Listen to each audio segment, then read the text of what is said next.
Yang pertama ini ada mind mapping atau pemetaan pemikiran manusia, yaitu suatu metode untuk memaksimalkan potensi pemikiran manusia dengan menggunakan otak kanan dan otak kirinya secara stimulan. Metode ini diperkenalkan oleh Tony Buzan pada tahun 1974, seorang ahli pengembangan potensi manusia dari Inggris. Di dalam mind mapping ini terdapat bab per subbab. Bab pertama, sejarah psikologi. Bab kedua, isu kritis dan filosofis. Bab ketiga, sejarah dan perkembangan psikologi. Bab keempat, psikologi abad 19. Bab kelima, psikologi modern. Bab keenam, psikologi kontemporer.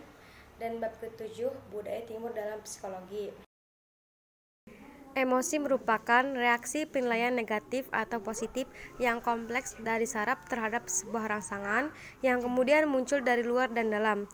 Jadi emosi merupakan reaksi yang menurut Paul Ekman terdapat 6 emosi dasar, yaitu marah, sedih, senang, terkejut, jijik, dan takut, sehingga memang orang lain pun akan tahu seperti apa emosi dari kita.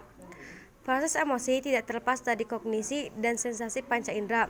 Jika ada rangsangan dari luar dan mendapatkan sebuah informasi, maka akan masuk ke kognisi yang akan dipersepsikan.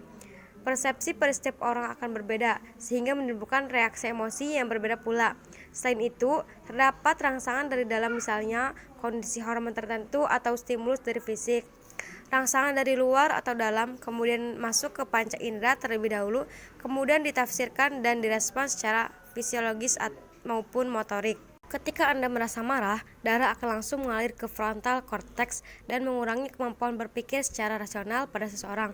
Hasilnya bisa menguntungkan, tetapi juga bisa merugikan Anda. Karena itu, ketika merasa marah, banyak orang yang bertindak tidak rasional dan akhirnya menyesal. Jika marah, sebaiknya hitung dari 1 sampai 10 sebelum bertindak, karena kemampuan otak untuk berpikir rasional sedang tidak optimal. Itu ada kepribadian manusia. Kepribadian terbentuk melalui interaksi sosial yang terjalin seseorang individu dengan orang lain di sekitarnya. Berkaitan dengan hal tersebut, konsep kepribadian sangat lekat dengan konsep sosialisasi. Proses terbentuknya kepribadian berjalan beriringan dengan proses sosialisasi yang dialami oleh individu. Selanjutnya ada faktor-faktor yang mempengaruhi kepribadian seseorang. Yang pertama ada pengalaman awal, itu terjadi pada saat anak-anak. Contohnya ada trauma kelahiran dan pemisahan dari ibunya. Pemisahan dari ibunya itu akan sangat membekas sehingga akan sulit dihapus dari ingatannya. Yang kedua ada pengaruh budaya. Ketiga kondisi fisik, yaitu contohnya kelelahan, gangguan fisik, dan penyakit menahun. Yang keempat daya tarik. Yang kelima inteligensi atau perhatian lebih terhadap anak yang pandai dapat menjadikan dia sombong, dan anak yang kurang pandai merasa dirinya itu bodoh. Yang keenam ada emosi. Yang ketujuh keberhasilan dan kegagalan. Keberhasilan akan mempengaruhi konsep dirinya sehingga akan maju. Yang terus ada kegagalan akan merusak konsep diri sehingga ia akan putus asa. Yang kedelapan yaitu penerimaan sosial.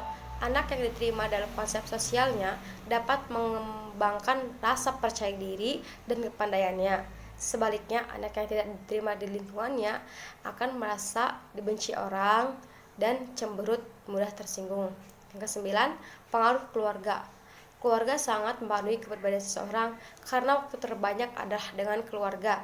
Dan di dalam keluarga itulah diletakkan sendi-sendi dasar kepribadian. Yang terakhir ada perubahan fisik.